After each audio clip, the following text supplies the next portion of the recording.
अस्सलाम वालेकुम नाज़रीन, आप देख रहे हैं क्रॉस फायर और मैं हूं मोहम्मद नौशाद अली। नाज़रीन, पाकिस्तान में इस वक्त बजट की डिबेट जो है वो बहुत हॉट है, क्योंकि फेडरल गवर्नमेंट जो है वो कोशिश कर रही है कि बजट पेश करे। 5 जून को बजट पेश किया जाना था, लेकिन वो नहीं हो सका। अब कहा जा रहा है कि 10 से 12 जून तक जो है वो बजट पेश किया जा सकता है। वजह उसकी 2 अहम बुनियादी वजूहात बताई जा रही हैं, जिसमें एक मामला तो IMF से मुतल्लिक है कि IMF जो है कुछ जो तजावीज़, गुजारिशात या आप कह लीजिए कि जो पाकिस्तान चाहता है या हुकूमत चाहती है जो रिलीफ देना, उस पर वो अग्री नहीं कर रहे। वो चाहते हैं कि बड़ा वो स्ट्रिक्ट डिसिप्लिन रहे, फाइनेंशियल डिसिप्लिन रहे, ताकि जो इकॉनमी है उसके अंदर वो प्रॉब्लम्स दोबारा से सरफेस ना हों जो इससे पहले थीं। दूसरा जो मामला है वो NFC से जुड़ा है, या इन अदर वर्ड्स ये कह लीजिए कि जो कहा यह जा रहा है कि वफाक ये समझता है, क्योंकि वफाक जब बजट पेश करता है तो पहले दिन वो डेफिसिट से स्टार्ट करता है, फिर वो कर्ज लेता है, कर्ज लेकर अपना जो है ना मामलात चलाता है। तो ऐसी सूरत के अंदर वो ये समझते हैं कि कुछ बर्डन जो है वो सूबे शेयर करें। सूबे ये बर्डन शेयर करने को तैयार नहीं है, जो कौमी सलामती से मुतल्लिक और दीगर जो कुछ अमूर हैं उनसे मुतल्लिक हैं। वजारतें जो है हमारी बहुत सी 18वीं तरमीम के तहत ख़त्म होनी थी, अभी तक वो ख़त्म नहीं हो सकी, ना उनका बर्डन प्रॉपर तरीके से सूबों के पास जा सका है। उसके अलावा भी कई दीगर मसाइल हैं। इक़्तिसादी जो हमारी जो कौमी इक़्तिसादी काउंसिल का जो इजलास था, अगरचे कि हर 3 महीने में होना चाहिए आइनी तौर पर, वो नहीं होता, और जब होता है तो बजट के करीब आकर होता है, और उसमें जो मुख्तलिफ सियासी जमातें हैं वो मुख्तलिफ तरह की रिजर्वेशंस रखती हैं, जिसे टाइम पर रिजॉल्व नहीं किया जा सका। अब भी पीपल्स पार्टी और नून लीग में आज भी एक बैठक हुई है। अब शुक्र है कि उसके अंदर ये इत्तेफाक ज़रूर हुआ कि कल दोबारा बैठेंगे और फिर मामला जो है वो आगे बढ़ाएंगे। लेकिन ये सब कुछ क्यों होता है, ऐसा होना नहीं चाहिए असूली तौर पर। इस मामले पर बात करेंगे, लेकिन उससे पहले जो हमारे यहाँ इस वक्त सिचुएशन है जी, इंटरनेशनल आलमी जो मामलात हैं वो बहुत गंभीर हो चुके हैं। उसकी वजह यह है कि अमेरिकी सदर जो हैं आपके सामने वो मुख्तलिफ तरह के दावे करते हैं। अब तो वो जो नए जो अमीर हैं या कह लीजिए सुप्रीम लीडर हैं मुश्तबा अली खामनाई, उनसे मिलने की भी बातें कर रहे हैं कि हो सकता है, वो कहते हैं हालात पर इंसार है लेकिन मैं उनसे मुलाकात कर सकता हूँ। उसके बरक्स एक दूसरे पर हमले भी जारी हैं। अमेरिका हमला करता है तो अमेरिका के हमले के जवाब में अरब ममालिक में मौजूद अमरीकी फ़ौजी अड्डों पर हमले किए जाते हैं। कल जो है वो अमरीकी सदर कह रहे थे कि इस हफ्ते जो है वो डील हो सकती है। ईरान जो है वो बहुत सख्त स्टांस रखे हुए है, वो जवाब भी दे रहा है, और वो कहता है कि जिस तरह का अमेरिका की तरफ से हमला किया जाएगा उसका उतना ही सख्त जवाब दिया जाएगा। इसके बावजूद अगर मुज़ाकरात कहीं हो रहे हैं और अगर कोई बात आगे बढ़ रही है तो उसके कुछ कहीं ना कहीं कोई बात हमारे सामने आनी चाहिए, मीडिया के सामने आनी चाहिए, वो नहीं आ पा रही। कल जो बड़ी खबर आई थी जिसके बारे में हमारे कल के जो पार्टिसिपेंट्स थे उनका ख्याल ये था कि ये दुनिया के सामने खबर इसलिए पेश की गई है ताकि थोड़ा ईरान को नरम किया जा सके, जो इजरायली वज़ीर-ए-आज़म को झाड़ने से मुतल्लिक थी, लेकिन आज उसकी तस्दीक हुई। ख़ुद ट्रंप साहब ने तस्दीक की। वो कह रहे हैं कि मैं गुस्से में था क्योंकि जो लबनान के ऊपर हमले किए जा रहे हैं नेतन्याहू जो इजरायली वज़ीर-ए-आज़म है उनकी तरफ से, तो उसकी वजह से प्रॉब्लम्स बढ़ रहे हैं। तो उसके ऊपर मैंने जो है वो इजरायली वज़ीर-ए-आज़म को डांट पिलाई। अब मामला ये है कि इस वक्त ये मामला कहाँ तक पहुँचा है। हमें ज्वाइन किया है डॉक्टर मुनव्वर हुसैन, माहिर हैं बैनुल-अक़वामी अमूर के। Vice admiral doctor Ahmed Saeed sahab हैं जो कि नेशनल इंस्टीट्यूट ऑफ मैरीटाइम के सदर भी रहे हैं और जियो पोलिटिकल एनालिस्ट हैं। नसीम सिद्दीकी साहब सीनियर जर्नलिस्ट हैं, हमारे दोस्त हैं, बड़ी गहरी निगाह रखते हैं लोकल पॉलिटिक्स पे भी, क्योंकि गिलगित बल्तिस्तान के इलेक्शन भी हो रहे हैं, बजट का मामला भी है।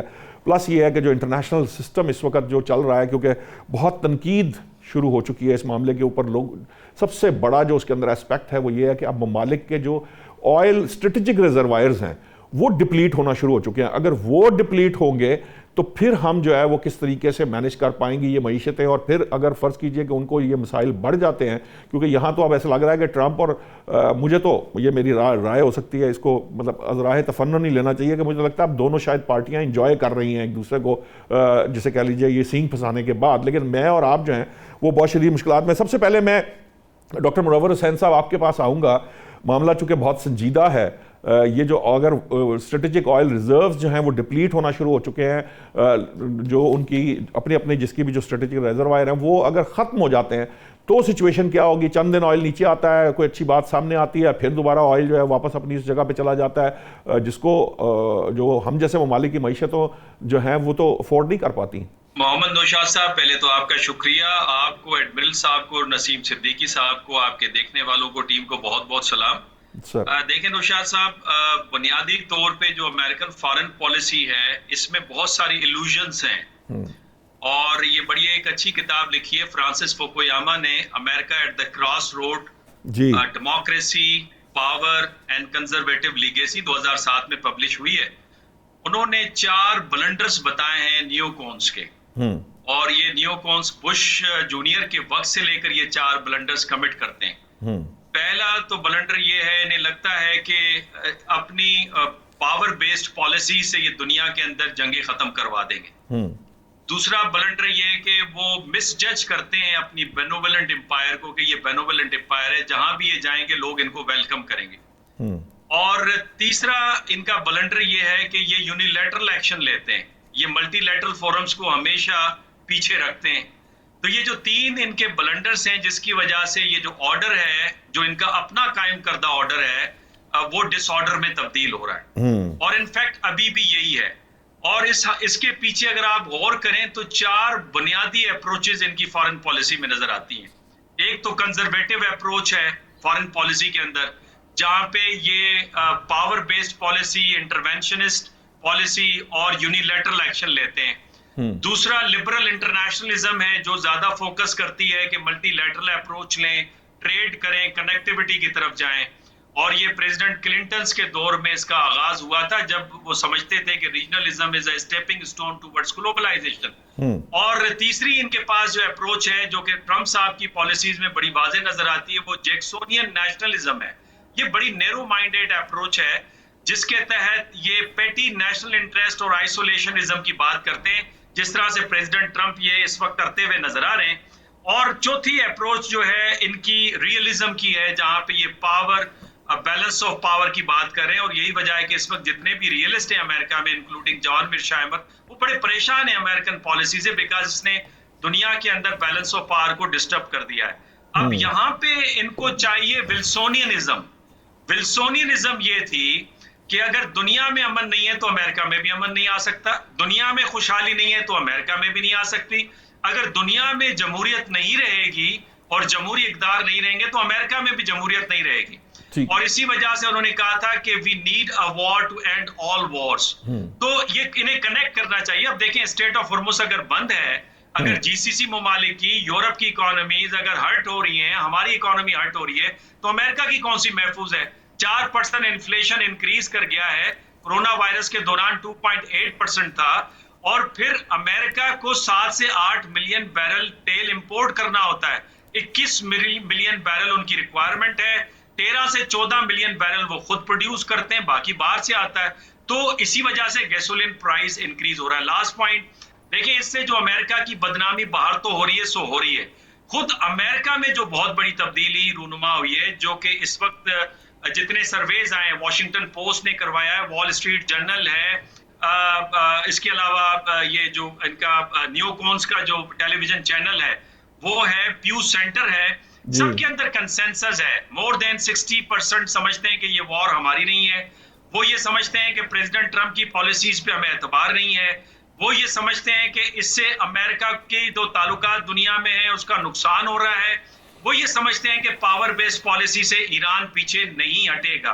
तो मेरा ख्याल है कि ईरान के बारे में बड़ी एक मिसअंडरस्टैंडिंग है। फिर आप सवाल पूछेंगे तो फिर मैं उसके जी मैं चाहूँगा पहले मैं डॉक्टर अहमद सईद साहब जो हैं उनके पास भी जाऊँ। ये बहुत सारे इज़म्स गिना दिए हैं डॉक्टर साहब ने, ये बात दुरुस्त है, जितनी भी बात उन्होंने कही है ये बिल्कुल दुरुस्त है, ये ऐसे ही है, यही उनके मोड एंड मोडालिटीज़ हैं फॉरेन पॉलिसी के।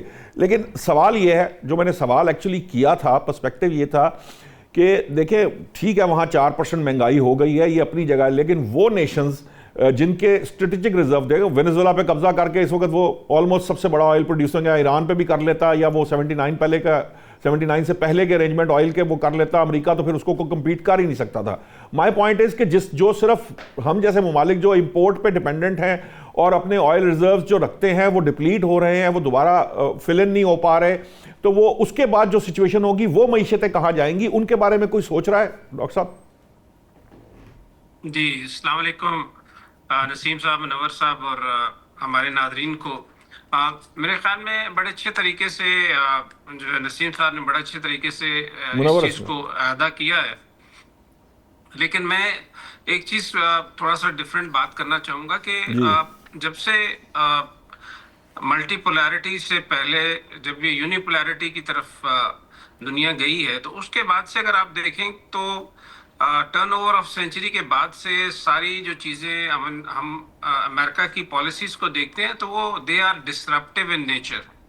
दैट मीन्स कि उन्होंने जो एग्जिस्टिंग ऑर्डर है उसको डिसरप्शन करके, चाहे वो अरब स्प्रिंग था, चाहे वो इराक पे, ईरान पे पहले अटैक्स हुए, ये सारी चीजें, वेनेजुएला का भी इसी हवाले से है, तो वो एक पॉलिसी नजर आती है which is more power driven, and that is to disrupt the normal way of working, और जिसमें ट्रेड भी सबसे आगे आती है, और उसके बाद ये कि उस कंट्री या उसके अराउंड ऑर्डर्स को डिसरप्ट किया जाए, और फिर उसके अंदर उस क्योस में then they push forward their own policies, और वहीं से फिर वो they are getting their strength.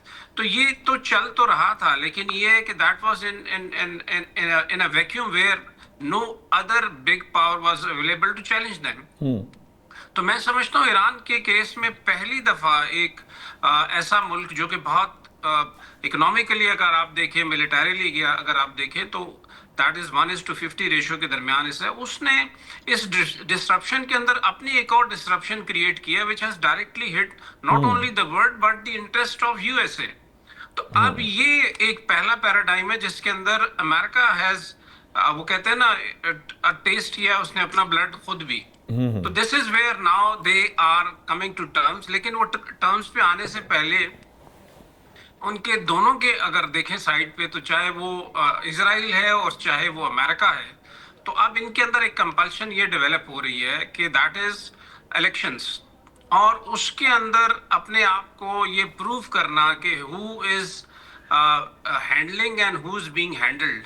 तो उसमें अभी जो आपको ऑप्टिक्स नजर आते हैं, और ये जो बीच में आपस में भी इनकी बातचीत हुई प्रेसिडेंट ट्रम्प की और नेतन्याहू की, और एक हार्ड टॉक को बताया गया कि ऐसी बात हुई है।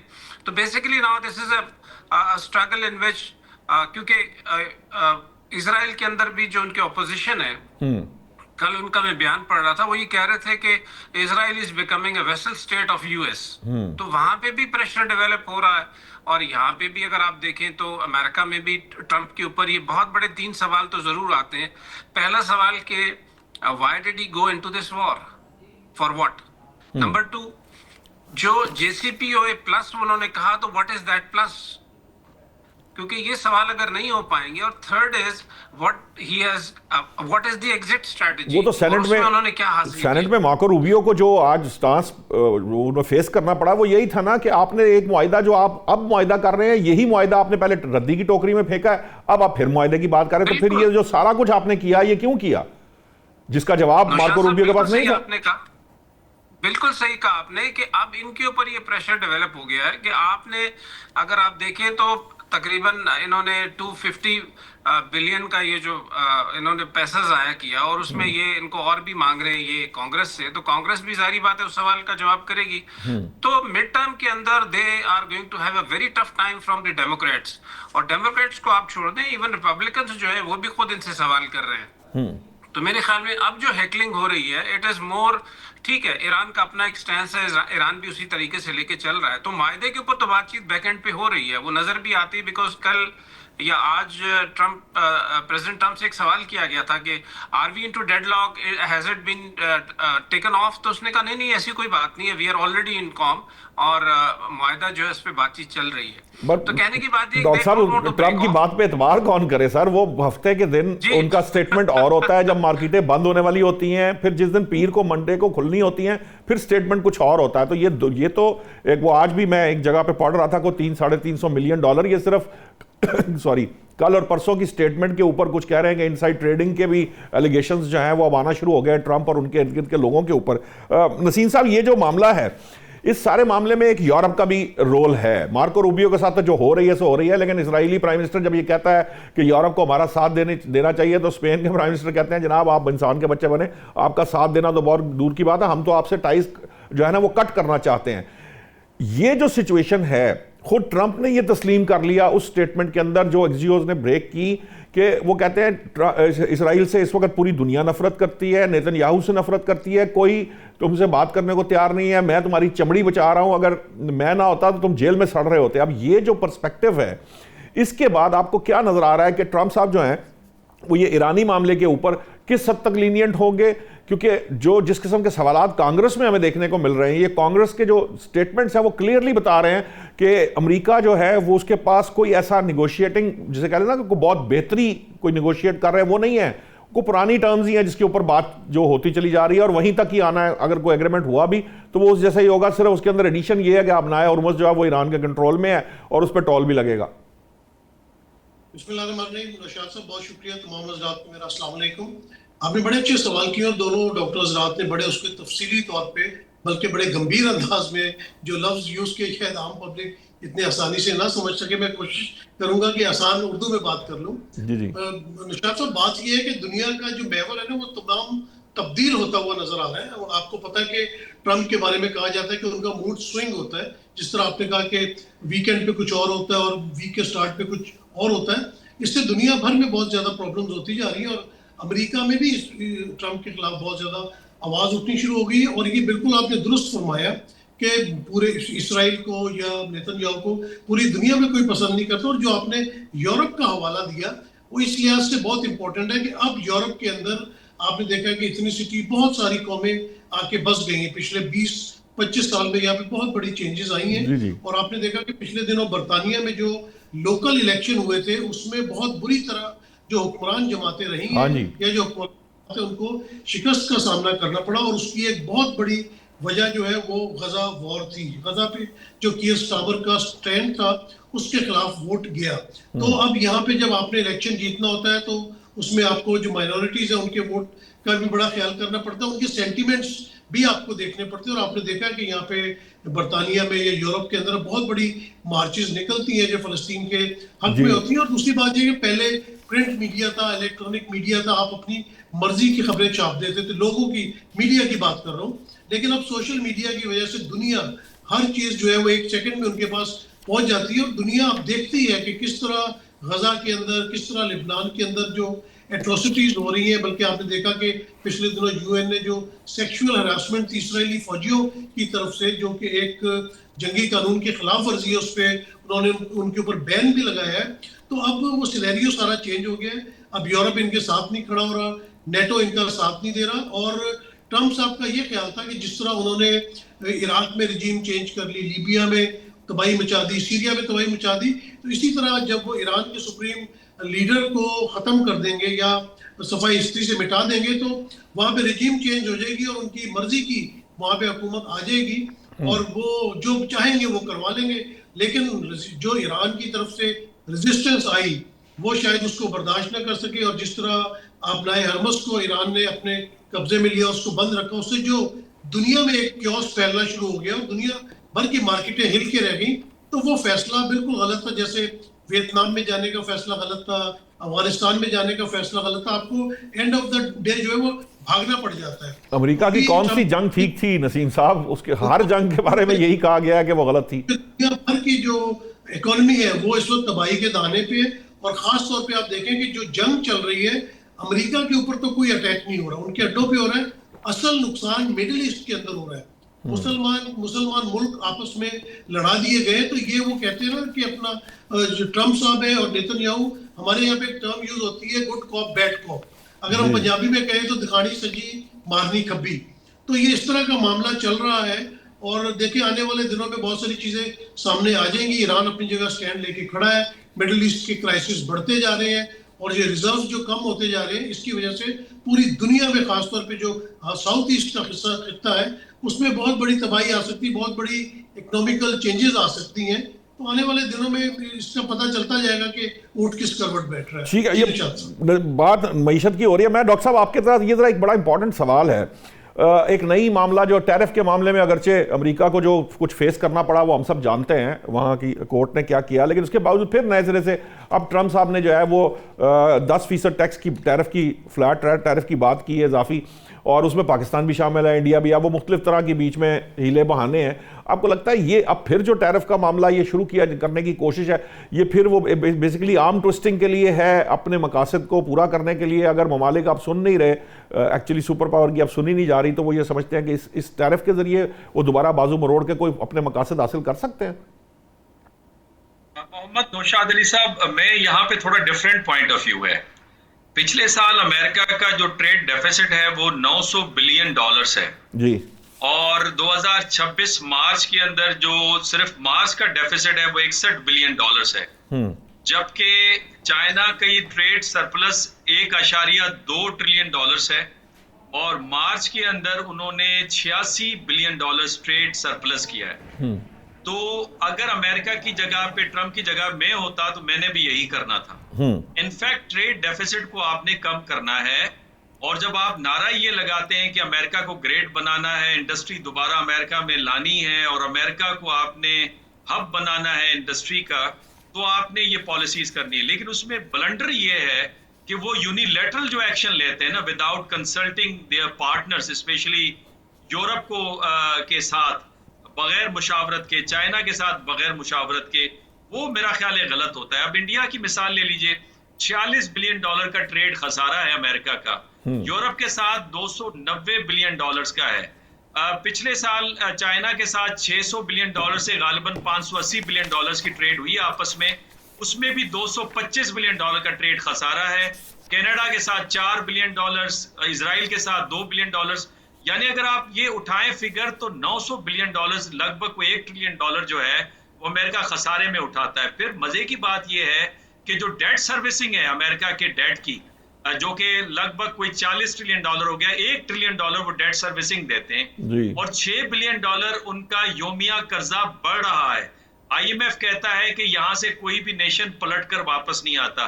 तो वो इस हवाले से सर्वाइवल की जंग जो है वो लड़े, लेकिन प्रॉब्लम उनकी अप्रोच का है, जिस तरफ आप निशानदेही कर रहे हैं, कि बजाय ये कि आप मुशावरत के साथ आगे चलें, आप यूनिलैटरल एक्शन इसलिए लेते हैं कि स्टिल आपको वही खन्नास आपके जहन में है कि आप वाहिद पावर है दुनिया की, जबकि मैं तो कहता हूं कि we are living in a tripolar world. एक को अमेरिका लीड कर रहा है, एक को चाइना लीड कर रहा है और एक को यूरोप में फ्रांस और जर्मनी लीड करने की कोशिश कर रहे हैं।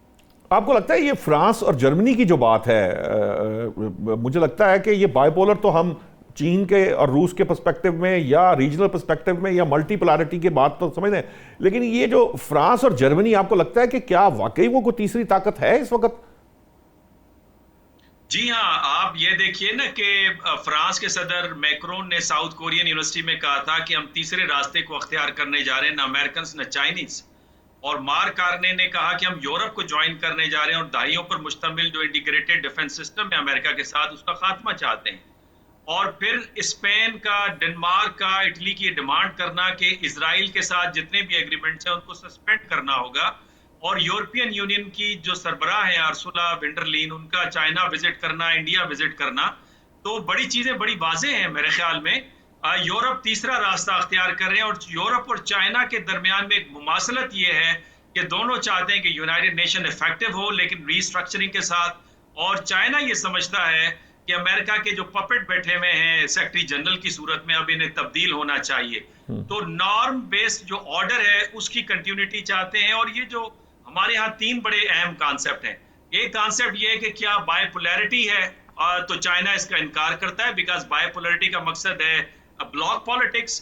दूसरा कॉन्सेप्ट जो अमेरिका से आया प्रेसिडेंट ओबामा के वक्त में, और जब हिलरी क्लिंटन ने भेजा इसको, क्या नाम था उनका, एक सीक्रेट मिशन के ऊपर चाइना, ब्रिंजिस्की को, तो उन्होंने कॉन्सेप्ट दिया G2 का, और आजकल डिस्कस भी हो रहा है 2 ग्रेट पावर्स। चाइना ने इसका भी इनकार कर दिया था। और जब 2013 में प्रेसिडेंट जी तशरीफ ले गए पहली मर्तबा अमेरिका, तो उन्होंने एक स्ट्रेटेजिक स्टेबिलिटी कॉन्ट्रैक्ट की बात की कि 2 मुख्तलिफ निज़ाम है, लेकिन स्पेस इतना है कि दोनों साथ चल सकते हैं और दोनों के लिए विन विन सिचुएशन होगी, जिसका एग्रीमेंट इस वक्त प्रेसिडेंट ट्रम्प ने प्रेसिडेंट जी के साथ किया है। तो चाइनीज इसको तस्लीम नहीं करते, वो चाहते हैं कि 2 निज़ाम। तो ठीक है आपकी बात, चाइना 2050 तक अपने मामला, लेकिन मेरे लिए ये जरा थोड़ा डाइजेस्ट करना इस सेंस के अंदर कि यूरोप सर्वाइव कर सकता है अपने, क्योंकि अब रिसोर्सेज के पर्सपेक्टिव में भी यूरोप के पास कुछ नहीं है, टेक्नोलॉजी के पर्सपेक्टिव में भी वो उतनी एडवांसमेंट नहीं रही दीगर नेशंस आगे बढ़ रही हैं, अस्करी लिहाज से भी नेटो जो है वो को बहुत ज़्यादा, जिसे कह लीजिए कि वो यूएस पे डिपेंडेंट रहा, कोई बहुत ज़्यादा उनका नहीं है। अब वो खुद कह रहे हैं कि नेटो को रिवाइव किया जाए, तो थोड़ा सा ये इसको फर्दर भी डिबेट करते रहेंगे। अभी एक जुमला सिर्फ कह दूं जी, देखें, यूरोप के पास स्ट्रक्चर भी मौजूद है यूरोपियन यूनियन की शक्ल में और नेटो की शक्ल में, और उनके पास टेक्नोलॉजी भी मौजूद है, फर्दर उसे उन्होंने रिफाइन करना है। जैसे जेट फाइटर्स बना लेते हैं, ट्रैक्टर्स बना लेते हैं, टैंक बना लेते हैं, उन्होंने उनका जो कन्वर्जन हुई है ना नेटो के बाद 1949 जो अमेरिकन ने ध्यान दिया, वो ये कि वो वेलफेयर स्टेट में कन्वर्ट हुए। उन्हें फियर था कि मार्क्सिज्म जो है उनके अंदर तब्दीली लाएगा, तो उन्हें दोबारा अपनी पॉलिसीज को रिविजिट करने की जरूरत है मेरी नजर में। ठीक है, ठीक है। अभी मुझे ब्रेक का कहा जा रहा है। ब्रेक से जब वापस आते हैं तो जो हमले किए गए हैं ईरान की तरफ से, जवाबी हमले किए गए हैं, और जो अमेरिका ने हमले किए हैं, ख़ास तौर पर जो जजीरा है बड़ा इंपॉर्टेंट है, उस पर बात करेंगे। एडमिरल साहब से पूछेंगे कि ये हमले किस तरह या क्या शेप इख्तियार कर सकते हैं, अगर बढ़े तो क्या सिचुएशन होगी इनकी, क्या इम्पैक्ट होगा मुज़ाकरात के ऊपर, या मुज़ाकरात अपनी जगह चलते रहेंगे लेकिन ये जो थोड़ी बहुत जिसे कह लीजिए आपस में खींचातानी है ये इसी तरह कायम रहेगी। अभी लेते हैं एक मिनट। वेलकम बैक नाज़रीन। ब्रेक पे जाने से पहले बात हो रही थी उन ईरानी और अमरीकी हमलों की, जिसके बारे में जो कैंट जो साबिक डायरेक्टर हैं, उनका जो नेशनल एंटी टेररिज्म सेंटर था, जो रिज़ाइन कर गए थे, वो कहते हैं कि जो ये मिडल ईस्ट के अंदर अमरीकी अड्डे और फ़ौजी हैं, एक्चुअली ये अमेरिका की पोजीशन वीक करते हैं, क्योंकि इसके बिहाफ पे ईरान जो है वो ज़्यादा अच्छी बारगेनिंग पोजीशन पे होता है, क्योंकि यहाँ अटैक होते हैं, जब भी अमेरिका अटैक करता है वो जवाब में इन अड्डों पर अटैक करते हैं, जिस तरह कुवैत पर हुआ हमला, फिर उनकी सिविल इंस्टॉलेशंस पे भी हो जाता है बाज़ औक़ात। तो ये जो पर्सपेक्टिव है ये एक पर्सपेक्टिव है। दूसरा पर्सपेक्टिव जो बात की जाती है, इसके साथ साथ अब बात हो रही है कि कहीं ना कहीं ईरान ने और अमेरिका ने के दरमियान एक दोबारा एक जिसे कहते हैं कि जंग की सूरत हाल ज़रूर बनेगी, एक दूसरे पर हमला, एक फाइनल ब्लो जिसको नाम दिया जा रहा है कि फाइनल ब्लो सामने आ सकता है। आपको लगता है बीइंग अ सोल्जर डॉक्टर साहब ये मुमकिन है? और क्या अमेरिका अगर ये फ़र्ज़ करें कि फाइनल ब्लो की तरफ भी जाता है या वो अपनी प्रेजेंस यहाँ रखना चाहता है, तो इससे जो सिचुएशन हमारे सामने है कोई उसके ऊपर कोई फ़र्क पड़ेगा, असर पड़ेगा? जी, मैं अगर आपकी इजाजत हो तो बीइंग अ इससे पहले जो सोल्जर सवाल था, जी जी जी अच्छा, प्लीज आप कर लें। मैं एक छोटी सी एडिशन कर दूं, जो डॉक्टर मुनव्वर साहब ने बड़ा खूबसूरत तरीके से बात की थी मल्टीपोलैरिटी की, तो उसके अंदर जो चाइना का जो है ग्लोबल गवर्नेंस इनिशिएटिव है, जी जी, वो पहले वो ग्लोबल सिविलाइजेशन दे चुके थे, ग्लोबल सिक्योरिटी और ग्लोबल डेवलपमेंट और BRI। तो उसका जो मेन पॉइंट है दैट इज कि entire globe is to be integrated into a system which is predictable, which is transparent, और उसके अंदर सब मुल्क मिल के काम करें। ये उनकी मल्टीपोलैरिटी का एक और विन विन सिचुएशन की भी वो बात करते हैं, और पीपल सेंट्रिक।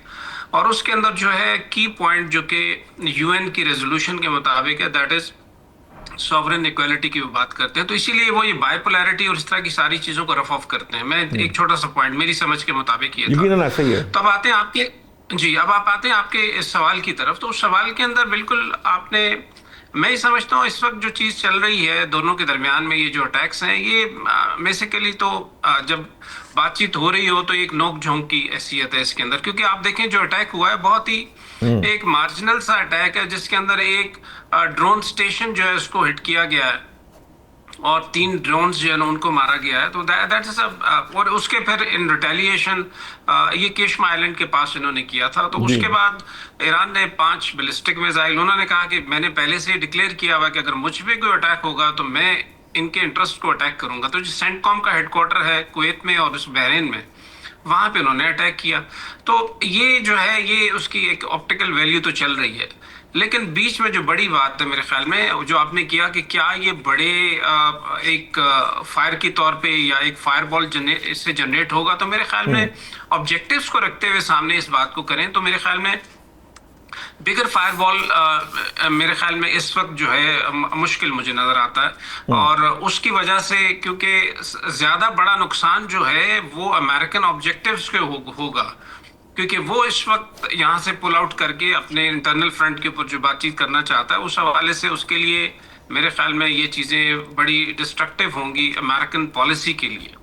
तो अगरचे मेरे ख्याल में नेतन्याहू चाहेगा कि यहाँ पे एम्ब्रॉयल रहे अमेरिकन और यहाँ पे ये टफ टॉक चलती रहे, और इन बिटवीन जो अपना उन्होंने करना है साउथ ऑफ लेबनान एक एरिया कैप्चर करके उसको स्ट्रेटन कर रहे हैं, तो वो वाला सारा काम उनके हो जाए।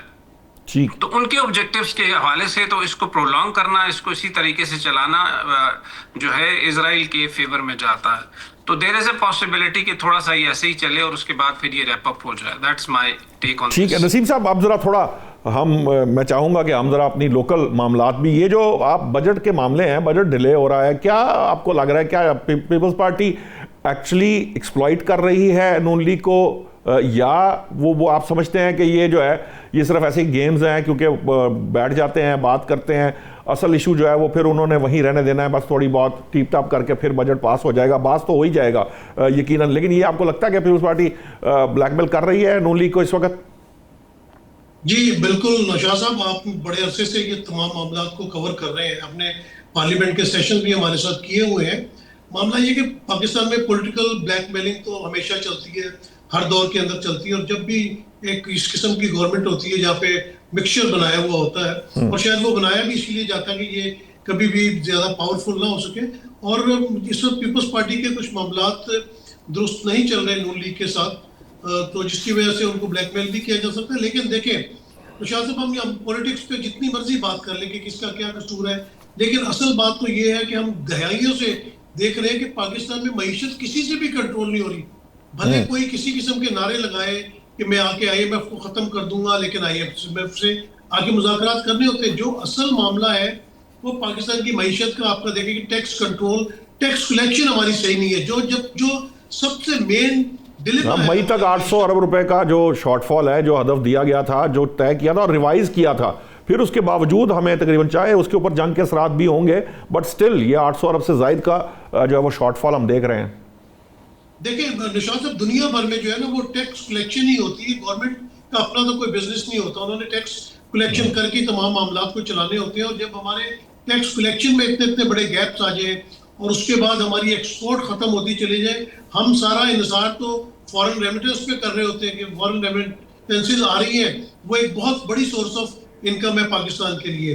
अदरवाइज तो देखें ना कि मईशत को दुरुस्त करने के लिए बहुत सारे इकदाम उठाने चाहिए। दावे हर गवर्नमेंट करती है, भले वो PTI की हो, पीपल्स पार्टी की हो, नून लीग की हो, लेकिन किसी ने भी कोई सॉलिड ऐसे इंतजाम मईशत को अपग्रेड करने के नहीं किए जिसकी वजह से ये बाहर निकल सके। अब ये IMF के चंगल में फंसते चले जा रहे हैं। हमारे मुल्क में बड़ी खुशियां मनाई जाती हैं जब IMF से डील हो जाती है या पहली किस्त आ जाती है, तो ये कोई अच्छी खबर तो नहीं होती। मौजूदा गवर्नमेंट में भी आप देखें एक सबसे बड़ा फ्लॉ ये है कि गवर्नमेंट तो नून लीग की नजर आती है, क्योंकि उनकी अक्सरियत भी है कौमी असेंबली में, वजीर आजम भी नून लीग के है, लेकिन वजीर खजाना जो है वो कहाँ से आए हैं सबको पता है, वजारत दाखिला कहाँ से आई है सबको पता है। तो जब तक आप किसी सियासी पार्टी को बाइख्तियार नहीं करेंगे, उनको तमाम मामला चलाने का उनके पास जो है वो इख्तियार नहीं होगा, तब तक आप मईशत इस तरह लुली लंगड़ी किस तरह चला करेंगे। जब आपको दुनिया भर में है कि जब आपको कोई बैंक से लोन देता है या कहीं से भी आप किसी इदारे से लोन लेते हैं, तो वो मेक श्योर करता है कि आप जो इक़दाम उठाएंगे उससे आप उनकी जो वापसी है रकम की वो हो सके। ये मैं आसान लफ्जों में बात कर रहा हूँ, जिस तरह सूदकार भी सूद देता है, बैंक लोन देता है, जब पैसे पाकिस्तान को देता है तो फिर वो चाहता है कि उसकी शराइत के ऊपर अमल किया जाए ताकि उसकी वजह से उसका इंटरेस्ट वापस आए, उसका लोन वापस आए। लेकिन हमारे मुल्क में तमाम गवर्नमेंट्स देखें फेल है। इस गवर्नमेंट को भी आए तकरीबन शहबाज शरीफ को रूल करते हुए मेरे ख्याल से 4 साल तो हो गए। अदम एतमाद के बाद से वो वज़ीर आज़म है और वो कहते रहे कि मैं मईशत को बेहतर करने आए, लेकिन मईशत तो दिन ब दिन डूबती चली जा रही है। और फिर जो मुल्की हालात है, जिस तरह जमहूरी हालात है, आपको एक बहुत ज्यादा वो दम घुटने वाला जब माहौल मिलता है तो वहां पे फिर इन्वेस्टमेंट नहीं आती। जब आपके मुल्क में रूल ऑफ लॉ नहीं होगा, एक खुशी की लहर नहीं होगी, तो कोई इन्वेस्टमेंट नहीं करेगा। हमारे अपने लोकल बिजनेसमैन तैयार नहीं है। बिल्कुल ठीक है, मैं चाहूँगा तो थोड़ा सा मैं डॉक्टर मुनव्वर साहब, चूँकि आप मैं माशी पर्सपेक्टिव में तो उसको उस सेंस के अंदर डिटेल में बात नहीं करूँगा, लेकिन देखिए जिन पोजीशंस जिन हालात से हम गुजर रहे हैं, वहाँ हुकूमत का ये फ़र्ज़ बनता है, ख़ासतौर पर जब अमेरिका का यूएस को फैसिलिटेट कर रहे हैं, हम जो रोल अदा कर रहे हैं वो हमारे यहाँ ट्रांसलेट नहीं हो पा रहा। आईएमएफ शराइत मानने को तैयार नहीं है, बहुत सारी कुछ प्रेशराइज कराया जाना चाहिए था आईएमएफ को, कुछ चीज़ें उन्हें भी तस्लीम करनी चाहिए, क्योंकि हम पर भी जंग के असरात है, और जंग के असरात की वजह से अगर बजटरी डेफिसिट कम हो जाएगा कोई, तो वो बगले में जाने से कोई फ़ायदा नहीं होगा, अगर थोड़ा ज़्यादा हो जाएगा। लेकिन अगर आम आदमी को रिलीफ मिल जाएगा तो मैं समझता हूँ इकॉनमी का पहिया थोड़ा सा घूमेगा। जैसे प्रॉपर्टी पे टैक्स छूट देने की तजवीज़ है और दीगर अशिया पे टैक्स छूट देने की तजवीज़ है, ताकि इकॉनमी का साइकिल जो है वो पहिया घूमे और थोड़ा सा इकोनॉमिक एक्टिविटी जनरेट हो, जो हाई टैक्सेस की वजह से स्लो डाउन हुई है। तो उस सूरत के अंदर क्या हमें अपने वो जो दोस्त ममालिक हैं या जो जिन ममालिक से हम एक्सपेक्ट करते हैं, जिनको हम सर्व कर रहे हैं, उनका प्रेशर नहीं डलवाना चाहिए, या वो हमें ट्रांसलेट नहीं करवाना चाहिए आम आदमी को रिलीफ देने के लिए? आपने वजह फरमाया और मैं आपसे एग्री करता हूँ। यहाँ पे सवाल भी है कि जो आपकी खारजा पॉलिसी में कामयाबियां हैं और मार्का हक के बाद जो आपका स्ट्रेचर एंड इमेज बुलंद हुआ है, अब यूरोपियन यूनियन की जो डेलीगेशन आया है जिसको काजा क्लास साहिबा उसे लीड कर रही थी, उन्होंने कहा Pakistan is a regional power and we accept it and we want to have cooperation with Pakistan in different areas. तो उसे हम ट्रांसलेट नहीं कर पाए। अच्छा, वजह क्या है? वजह मैं थोड़ा मुख्तलिफ अंदाज से बयान करूंगा। ये स्ट्रक्चरल इंपीरियलिज्म है। एक ऐसा स्ट्रक्चर है जिसको आप आईएमएफ, वर्ल्ड बैंक, फेटफ के जरिए से आप पेरिफेरल नेशंस जिसको वो कहते हैं, हम डेवलपिंग नेशंस कहते हैं, ये सारे कॉन्सेप्ट्स बेस्ट हैं, वो हमारे स्क्रू टाइट करते रहते हैं। आईएमएफ चाह रहा है कि आपकी इंपोर्ट ओरिएंटेड इकोनॉमी हो। एक आपने हदफ हासिल किया है, जो लेवी आपने बढ़ाई पेट्रोल के अंदर, पेट्रोल इतना महंगा नहीं आ रहा था, मजबूरन गवर्नमेंट ने बढ़ाया और अब मुसलसल वो बढ़ा रही है। लेकिन ये 15,300 अरब रुपए का और उन्होंने डाल दिया आपके ऊपर बोझ कि आप मंगवाएं। ये भी इंश्योर करेंगे नेक्स्ट ईयर। एग्जैक्टली। दूसरा ये आपकी इकोनॉमी है एग्रो बेस्ड, एग्रीकल्चरल रिफॉर्म्स है नहीं, एग्रीकल्चर का शेयर है 18% आपकी जीडीपी के अंदर। अमेरिका में एग्रीकल्चरल सेक्टर को उन्होंने रिफॉर्म किया और एक छोटे से छोटा फार्म भी 10,000 एकड़ का था, और उन्होंने वैल्यू एडेड गुड्स बनाई। गिलगित बल्तिस्तान में 14 किस्मों का सेब होता है और वो पैरिश हो जाता है जमीन पर गिरकर। वहां पे आप कॉटेज इंडस्ट्री क्यों नहीं लगा सकते? तीसरी, मैं आपके सामने ये बात रखना चाहूंगा कि we have a elite capturing in our economy and in our polity. कोई भी जब तक आप इसको थारो रिफॉर्म्स नहीं करेंगे, हर स्ट्रक्चर में एक थ्योरी है एलीट थ्योरी। ये एलीट्स आपस में बजाय लड़ते हैं, ये आपस में एक ही होते हैं। और ये जो एलीट कैप्चरिंग है ना, again and again they come into power and they facilitate each other.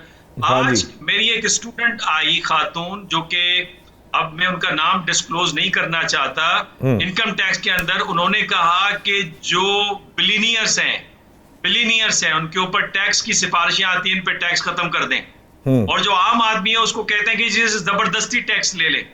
और जिस तरह से यहाँ पे गरीबों की झोंपड़ियां ले ली गई, वो कॉन्स्टिट्यूशनल एवेन्यू पे मल्टी स्टोरी बिल्डिंग खड़ी हुई है, उस पे थोड़ी सी आवाज क्या उठी, वो खामोशी हो गई।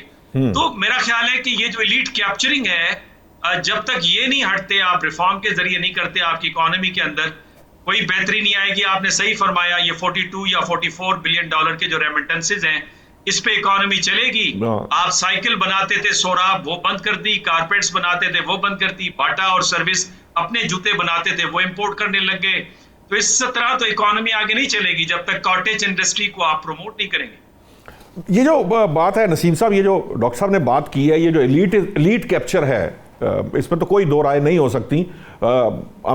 कम्युनिज्म या किसी सोशलिज्म की गुफ्तगू नहीं हो रही, बट स्टिल जो आपकी ये इंपीरियलिस्टिक सोसाइटी जिस किस्म की है, इसके अंदर एक्चुअली कहीं ना कहीं फंडामेंटल जो है वो प्रॉब्लमेटिक है। ये इसकी बेसिस का प्रॉब्लम है, जिसकी वजह से आप नहीं कर पाते। ये बिल्कुल दुरुस्त बात है कि आप चेहरे बदल रहे होते हैं, आप भी जानते हैं, मैं भी जानता हूँ कि वो जो ना सारे स्कूलों में इकट्ठे पढ़ते हैं, एक ही स्कूल होते हैं, वो हमें बेवकूफ़ बनाने के लिए आपस में बहुत बड़ी बड़ी जमातें, सियासी जमातें बना के एक दूसरे से लड़ते भी हैं, लेकिन इन दी एंड पता लगता है वो भी चोर था, वो भी चोर था। फिर बाद में जब वो एक पावर में आता है तो उसके चोरी के मुकदमात खत्म हो जाते हैं, दूसरा आता है तो वो उसके मामला। ये जो सिस्टम है, ये कितना अरसा चलेगा नसीम साहब? निशान साहब, दिहाइयों से हम देख रहे हैं, मेरे ख्याल से जो एलीट कैप्चरिंग वाली बात की है वो इस वक्त बिल्कुल दुरुस्त है, जो डॉक्टर साहब की बात है। लेकिन मेरे ख्याल में जो असल रूट कॉज प्रॉब्लम है ना, वो रूल ऑफ लॉ है। पाकिस्तान के अंदर अब रूल ऑफ लॉ नहीं है, यानी कि अक्सर लोग कहते हैं कि यार केड़ा वकील कीता है, उस वकील को छोड़ो, आपने जज कर लेना था। तो बात यह है कि जब तक रूल ऑफ लॉ नहीं होगा मुल्क के अंदर एलीट कैप्चरिंग रहेगी, क्योंकि किसी भी एलीट को ये खतरा नहीं है कि उसको जो है रूल ऑफ लॉ के तहत उसको सजा हो सकती है। हमारे पाकिस्तान में आप देखें कि एकदम से मीडिया के ऊपर आता है और बड़े बड़े केसेस होते हैं। मैं किसी पे इल्जाम नहीं लगा रहा, मैं सिर्फ मिसाल देने लगा हूं। जी मैंने सुनी थी, मैं आपको थोड़ी सी बात को साथ ऐड कर दूं। हमने सुना था एक शख्स कराची में पकड़ा गया, इसके ऊपर 800 का पता नहीं 600-700 अरब रुपए की करप्शन, और बाद में जब चालान पेश हुआ तो वो चंद करोड़ रुपए का था। मैं सिर्फ आपकी बात को सेकंड करते हुए बात आपको बताई। जी बिल्कुल, मैं कह रहा हूँ कि मैं किसी पे इल्जाम नहीं लगा रहा, लेकिन एक दौर था कि सदर मुमलिकत है इस वक्त पाकिस्तान के, आसिफ अली जरदारी, उनके ऊपर करप्शन के कितने इल्जाम थे। 11 साल उन्होंने जेल में भी गुजारा। नतीजा क्या निकला हमें नहीं पता कि रूल ऑफ लॉ वो सही था या गलत था। उसके बाद आपने देखा कि किस तरह नवाज शरीफ को जलावतन किया गया, शहबाज शरीफ के ऊपर मनी लॉन्ड्रिंग के कितने इल्जामात लगाए गए, और एंड में आपने वो वजीर आजम बन गए। अब जो साबिक वजीर आजम इमरान खान है, उनके ऊपर भी करप्शन के इल्जामात इस तरह बहुत ज्यादा है। तो जब तक रूल ऑफ लॉ नहीं होगी, आप जज अपनी मर्जी के लगा लेते हैं, यानी कि आपने किसी को लाहौर से उठाया, आपको पसंद आया, आपका नेपोटिज्म है, आपने उसको इस्लामाबाद लाके बिठा दिया, इस्लामाबाद वाला आपको पसंद नहीं है, उसको पेशावर भेज दिया। ये जो इदारों के अंदर मुदाखलत है ना, ये सबसे बड़ा जो दीमक है ना, ये लगी हुई है हमारे इदारों को। और एक इदारा तमाम इदारों को जो है ना अपनी सुपरमेसी की वजह से तबाह करता जा रहा है। जब आपके इदारे तबाह होते चले जाएंगे तो फिर रिजल्ट यही सामने आएगा कि ना मईशत कड़ी हो सकती है, ना सियासत कड़ी हो सकती है, ना किसी को इंसाफ मिल रहा है। तो फिर मुल्क कैसे चलेगा? ये दुनिया भर के जो आप ममालिक देखते हैं, आप देखें, इसमें मैं आपको बरतानिया की मिसाल देता हूँ। मार्गरेट थैचर एक बहुत बड़ी प्राइम मिनिस्टर थी यहाँ की, लेकिन जब उनका दौर खत्म हुआ तो खत्म हो गया। टोनी ब्लेयर बहुत बड़े वजीर आजम थे, अपने वक्त के बहुत मशहूर वजीर आजम थे, लेकिन वो कहाँ गए? अपनी बारी लेते हैं, अपना टेन्योर खत्म करते हैं, कुछ डिलीवर करते हैं और आगे निकल जाते हैं। नीचे यंग लोगों को मौका मिलता जाता है। हमारे मुल्क में जब हम बचपन से जिसको देखते आ रहे थे, आज तक इक्तदार में वही है, और फिर वो इक्तदार में आके ये रोना रोते हैं कि हमें काम नहीं करने दिया जाता। लेकिन अगर आप उनकी अपनी जायदादें, प्रॉपर्टीज, उनके बिजनेसेस देखें तो वो कितने फ्लरिश होते चले गए कि जो 1960 से अगर आप उसको कंपेयर करें तो आज वो पता नहीं आसमान की जो ऊंचाई है उसको छू रहे हैं। लेकिन पाकिस्तान की मईशत जिनके हाथ में, वो तबाह से तबाह होती चली जा रही है। तो जब तक पाकिस्तान में रूल ऑफ लॉ नहीं होगा, कानून की हुक्मरानी नहीं होगी, मेरे ख्याल से ये मामला दुरुस्त नहीं हो सकते। ठीक है, बहुत बहुत शुक्रिया नजीम साहब, आपका बहुत बहुत शुक्रिया। जो डॉक्टर अहमद सईद साहब, डॉक्टर मुनव्वर हुसैन साहब, आप लोगों का बहुत बहुत शुक्रिया। नाज़रीन, जो इम्पॉर्टेंट और अहम बात है वो ये है कि हमें कहीं ना कहीं सोसाइटी के अंदर कुछ ऐसी रिफॉर्म्स की ज़रूरत यकीनन है, जिसमें कम से कम पहला जो एरिया है वो ये है कि पाकिस्तान के अंदर कानून की अमलदारी हो। जहाँ तक बात बजट की थी, बजट डिले की थी, ये भी बड़ी अच्छी ऑप्टिक्स नहीं है हुकूमत के लिए कि वो बजट जो है वो जब पेश करना चाहे तो वो पेश ना कर सके। जो CCI की मीटिंग जो है, जो हर 3 माह बाद आइनी तौर पर कराना लाजिम है, अगर वो करवाई जा रही हो, इसी तरह NFC के इजलास बुलाए जा रहे हो, तो ये सारे मसाइल इकट्ठे नहीं होते एक दिन के लिए, और किसी को एक्सप्लॉइट करने का या किसी को ब्लैकमेल करने का मौका नहीं मिलता। बेहतर यही है कि हम अपने आप को, कौम जो है वो थोड़ा सा डिसिप्लिन करे, हुकूमतें जो हैं वो अपने गिवन जो आइनी पावर्स हैं उसके मुताबिक काम भी करें, और इसके लिए ज़रूरी है कि पाकिस्तान में रूल ऑफ लॉ हो। अगर हम रूल ऑफ लॉ बनाने में कामयाब हो गए तो हम बहुत सी दूसरी जो दीगर प्रॉब्लम्स हैं उनको भी सॉर्ट आउट करने में और सॉल्व करने में कामयाब हो सकते हैं। आज तक के लिए इतना ही। कल नए मौज़ूआत के साथ हाज़िर होंगे। अल्लाह ने के बाद।